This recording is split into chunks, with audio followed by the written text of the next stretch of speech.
Well, hi everybody, and welcome back to Impi, your friendly Catamaran.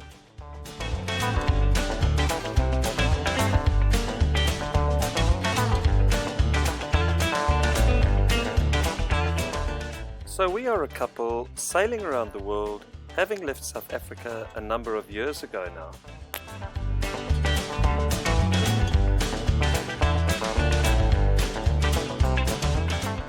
So those who follow our videos will know that we are cruising in New Caledonia. Here we are departing Pointe de Eacho for the Loyalty Islands.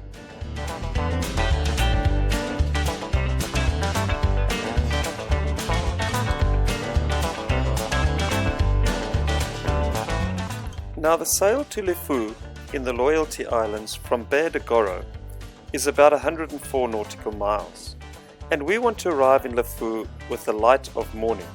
So it's kind of like getting a balance between speed and distance. Now there are one or two things to consider on departure.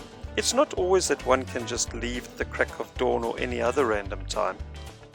So with New Caledonia being a lagoon island, in that it is surrounded by a reef, one needs to take tides into account.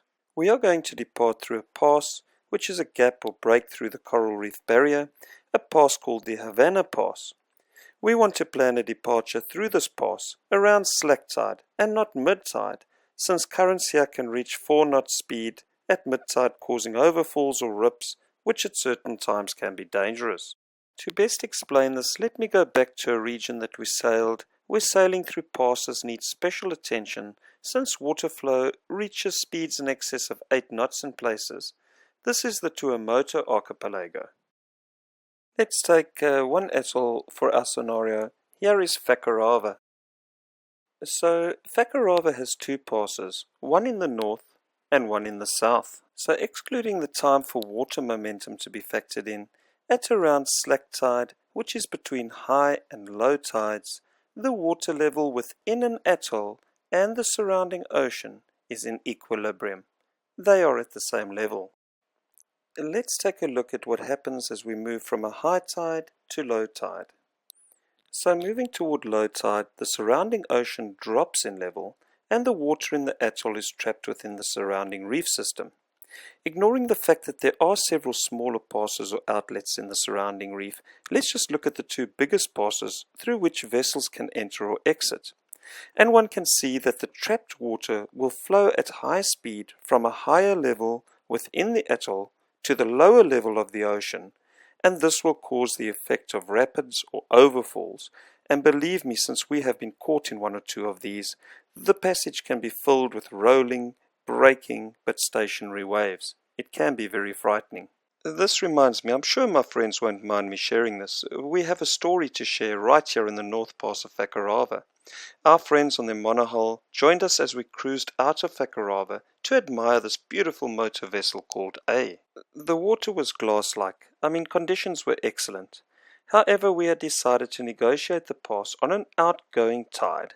Since we had been diving here and discovered a place where the water ran smoothly against the eastern side of the reef, and it was deep enough here for our vessels to escape the rage of the overfalls.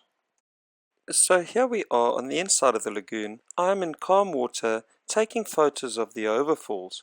Our friends on their monohull are just behind us. So whilst I'm photographing this, I'm not concentrating and I'm not paying attention to the fact that we are being sucked toward the overfalls at some 8 knot speed. We manage to skirt along the face with both engines working hard and we find calm water. But when I look back, we realize our friends have been sucked into the system.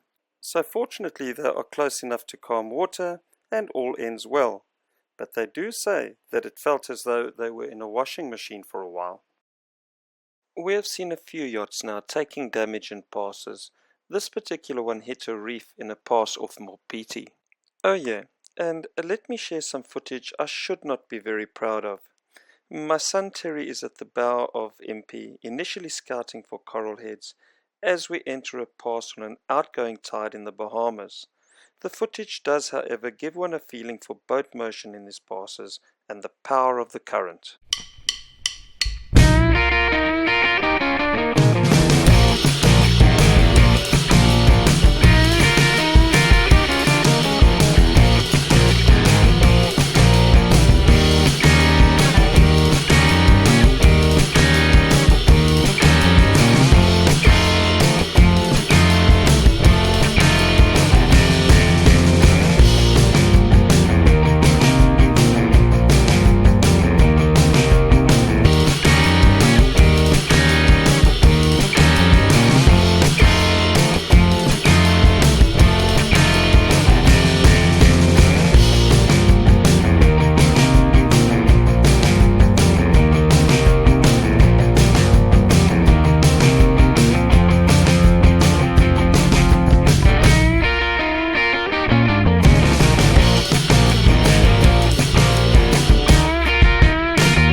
So incoming tides are similar but in reverse. As the ocean moves toward high tide, the narrow passages or entrances to the atolls restrict the water flow toward the inside, with the result that the water level within the atoll remains lower than that of the ocean surrounding it. It is therefore logical that the water on the outside of the atoll perimeter begins to squeeze or pour through these passages until equilibrium is met at slack tide. Now, the result of this effect of water squeezing into the passage or pass is similar in that aggressive rapids can occur to the inside of the pass. Okay, now here we see a satellite photograph of Whakarava North Pass. We can see rapids to the inside of the lagoon, the inside side of the pass, and this means water is flowing in from the ocean, so this photo is taken on a rising tide. Another satellite image of Whakarava North Pass, one sees water spilling toward the outside of the pass, and therefore we are on a tide progressing from high to low. The photo shows a motion that is not aggressive, so we can assume we are approaching the turn of the tide, and it will soon be slack tide. Right, so a long explanation there for our friends who are not yet sailing, and back to our passage for the Loyalty Islands. We depart New Caledonia mainland, exiting the pass at slack tide. It means we have to manage our speed for Lifou during an overnight passage in order to arrive during daylight hours.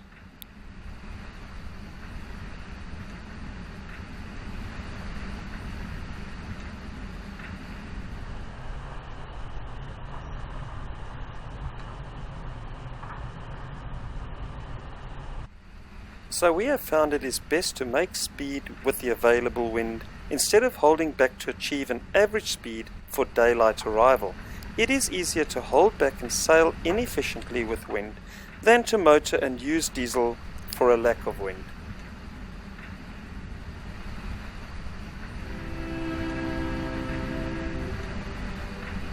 Oh yeah, man! Amazing sailing.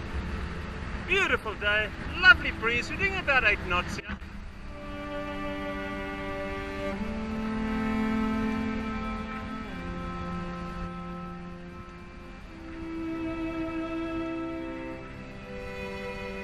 Yeah, it's all good, man.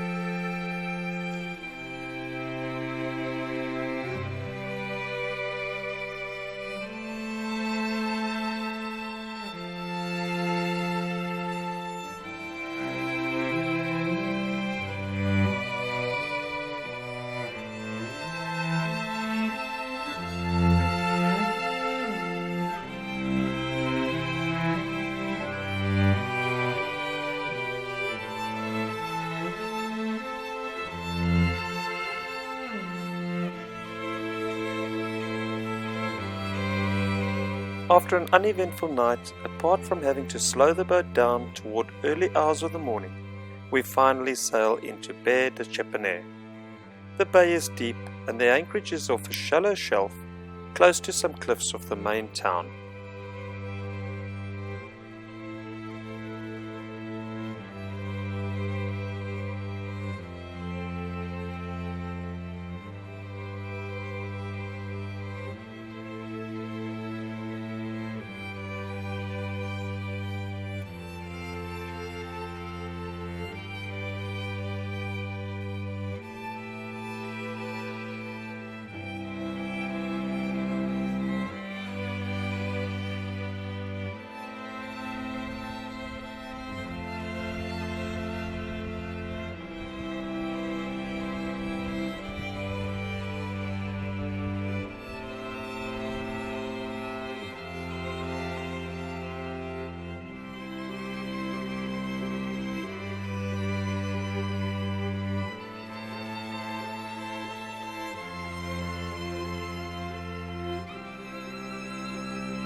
Impi anchored off a shelf and set back in 11 meters of water.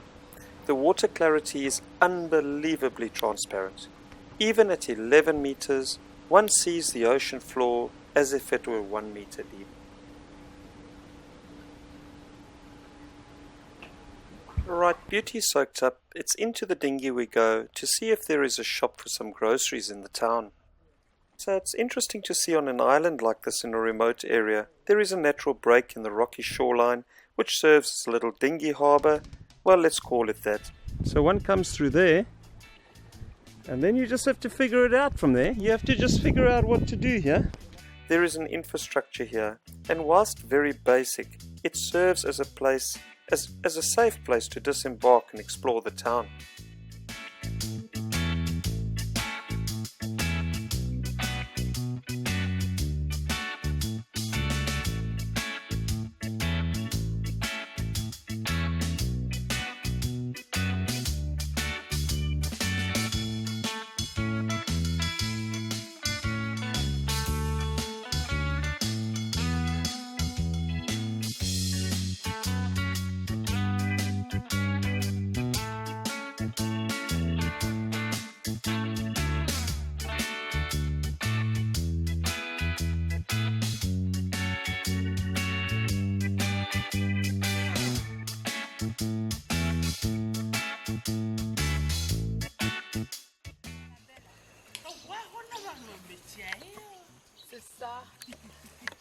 Yeah, nice onions. And they got nice lettuce. You have to check one. Yeah, I don't like that. You don't like that. Well, Yeah, I want some salad stuff. You know, buy some tomatoes and that.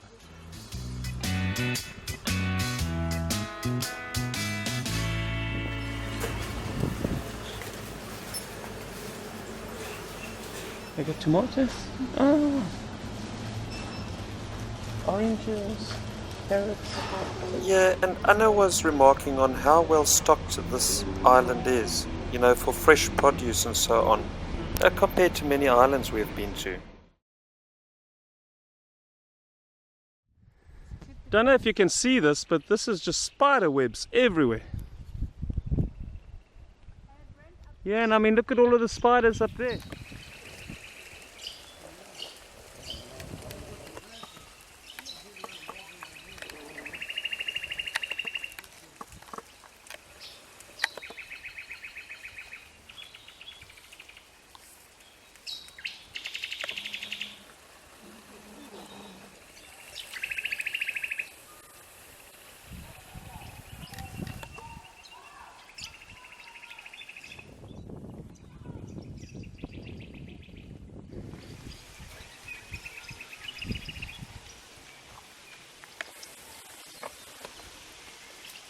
So the main chief on the island resides on the other side of this bay in a village called Lifou, but here is the home of what the locals call the Little Chief.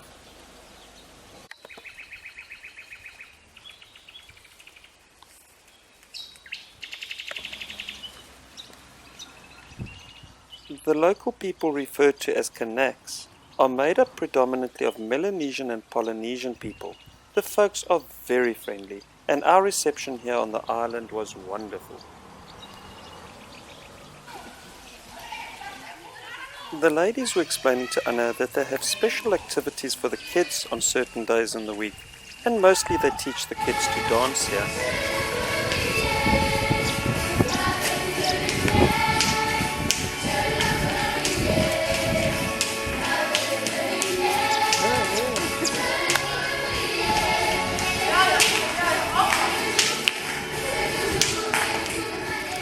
It is so fantastic to see the kids dancing and having fun like this. The island has a vibe about it. The island really has amazing buildings which remind us of the past when the French established themselves here.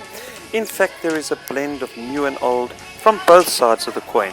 Many traditional huts are seen on the island, but most of the folks now live in basic new style homes.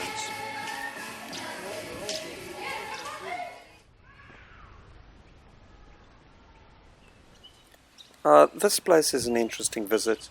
We are pleased that we visited Chepenehe. The buildings are interesting, the landscapes are beautiful, Yes, sadly there is a lot of litter in the streets, but by far and away these folks are very friendly and welcoming to foreigners, and we so appreciate their hospitality. Chepenehe, keep it up, guys. We are sure that many sailors will visit your beautiful shores.